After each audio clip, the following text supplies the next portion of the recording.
It's Miss Susie from the Evergreen Park Public Library again, and today we're making seed bombs. So the idea of making these seed bombs is to take recycled paper, so you don't want to use new paper that you haven't used before for anything else. The idea is to be reusing and recycling stuff. So what I have done is I have used multiple different kinds of paper, and then we're going to put seeds inside of it. Now the seeds I used are wildflower seeds. So for those of us in Evergreen, which is probably who's watching, it's very easy to find the seed packets of wildflowers that are indigenous or meant for this area. But I would pay attention to the back of the package to tell you whether it's for shady or for sunny areas, so you know where to put them. So the paper I used some newspaper, and I used some used tissue paper that came out of a present, and I had some paper from writing lists, and I had some old copy paper that had some stuff on it that I didn't need anymore. And then since I did one last night, I have used paper towel from patting them dry. And you can actually use that in your next batch if you decide to do that. So you can either cut it or shred it or rip it. So I cut it apart because it was faster for me that way. But you can also go like this and just be ripping. And what you want to do after you've ripped it or shredded it or whatever is you're going to take water.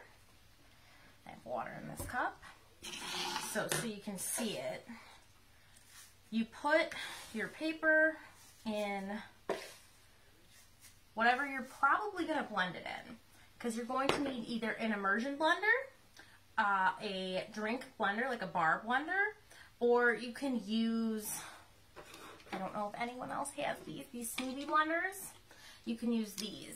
You don't want to put too much paper in at once. You only want to fill it about 1/3 of the way, and then you just put the water over the top of it and let it soak for a couple minutes. Now some people will leave this overnight. You can do that. You just want to make sure that it's fully covered in water. And it's going to start getting soft, because what we're doing is we're making pulp, which is the same stuff that you want to make paper. So you need it to be pretty liquidy. So once you've done that, you're going to put it in you're going to blend it. So you're actually going to blend it. Now it doesn't have to be super, super fine. But as you can see, it comes out looking kind of gross, right? Pretty icky. But that's paper pulp. So then what you're going to do is I take my little sieve, but you can take just your hands and squeeze water out of it, which you're going to end up doing. But you can also take a coffee filter and put it in a bowl, and then pick the coffee filter up and let the water drain out of your pulp once you've poured your pulp into it. But I do this and let the water, see, there goes water. Isn't that nice? And I have a spoon right here, and we're just gonna go like this and drain some water.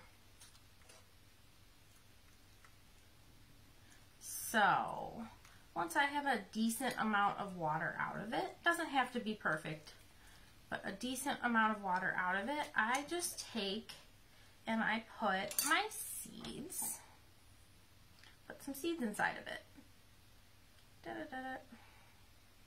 Like that. Now, once my seeds are inside of it, and as you can see, it looks kind of funky, you can take it out of your little sieve or whatever you have it in, and you have a couple choices here. So you're going to fold it over and squeeze more water out of it, and it does feel gross. I know, it feels funky. You squeeze the water out, and then you have a couple choices once you've started squeezing water out. You can turn it into a ball. Pour that water back in there. You can either turn it into a ball or a flat pancake, or you can use something like a cookie cutter and you can smush it into your shape. So when you do something like this though, you're going to have to obviously keep adding more pulp and stuff into it until it's flattened. and it actually fills it out, because see, that won't fill it. That's not enough. So you would have to keep filling it. So this is the one I made last night. See, it comes out looking like that. You can make it any shape you want, or you can just make a ball out of it. Now what you're going to want to do with these then is you're going to want to get a rack or a plate or something, and you're going to want to let them sit out and dry. Now I know it's not super sunny out and dry right now, and it's kind of cold this week, so you can't really put them outside and let them dry, but when it's nicer outside, you can put them in the sun and let them dry, and they will dry faster. Once they're dry, what you're going to do is you're going to either toss them into a nice area right before it rains, or what you're going to do is you are actually going to take and you are going to plant them. So you can, if you have a place in your yard or someone else's yard that you have asked and know, you can dig out a little bit of dirt, and you're going to put it probably about 2 inches under the dirt, and then water it and put the dirt back over it. Otherwise, you need to wait till it rains, because then the seeds can germinate, and that's what we want, because we want the seeds to sprout out and be very nice and pretty. So I hope that you guys will try this at home, and as a tip to anybody who cares or would like to try, if you do this with paper, you've made paper pulp, so if you just flatten it and make a flat piece of paper, you can remake your own paper, and wouldn't that be cool? You can also make seed paper and do the same thing with the seeds and put it in the paper, and then just tear pieces of the paper off and throw it on the ground. Pretty cool, right? Okay, well I hope you guys try, and I will see you next time.